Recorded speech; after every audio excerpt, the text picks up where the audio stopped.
Le défi des familles alimentation positive, que l'on appelle aussi le défi FAP, est un défi qui consiste à augmenter sa part de bio et de local dans son alimentation, sans pour autant impacter sur son budget alimentaire. Le défi FAP se déroule durant une année scolaire, est ouvert à tous les Monsois et est entièrement pris en charge par la commune de Montsartou.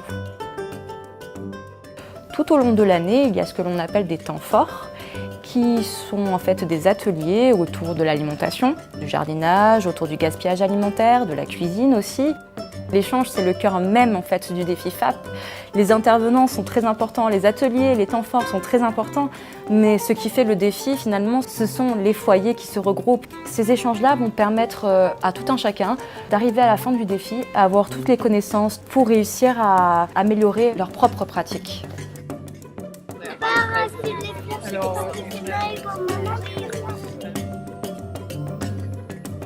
Je m'appelle Stéphanie, j'ai un conjoint qui s'appelle Aurélien et on a un petit garçon qui s'appelle Gabriel. Pour changer notre routine, un petit peu notre quotidien, j'apprécie de faire pas mal de choses avec lui, le plus possible d'activités et de lui faire découvrir surtout des choses, ce que j'appellerais plus authentiques. Le jardinage, j'ai adoré parce que c'était intéressant, c'est quelque chose que je ne connaissais pas trop. Le fait d'avoir fait cet atelier, ça m'a motivée pour créer mon petit jardin. Cultiver ses légumes, je trouve ça plus important, enfin, de lui apprendre que c'est possible de le faire plutôt que de lui montrer que des légumes s'achètent en barquette.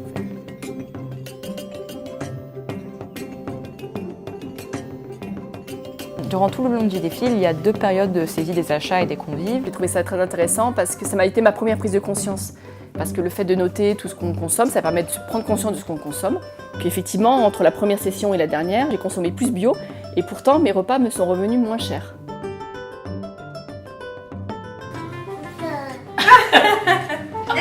Voilà. La vente directe est une notion très importante du défi. Qui dit vente directe dit moins d'impact carbone.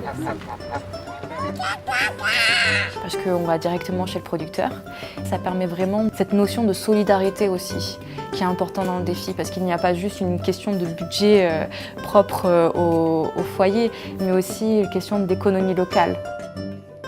Nous, à la MEAD, on essaie de donner en fait, des astuces pratiques et de sensibiliser à l'alimentation durable. Alimentation durable, ça donne aussi cette connotation de durabilité dans le temps. Et durabilité dans le temps, c'est sensibiliser la génération future.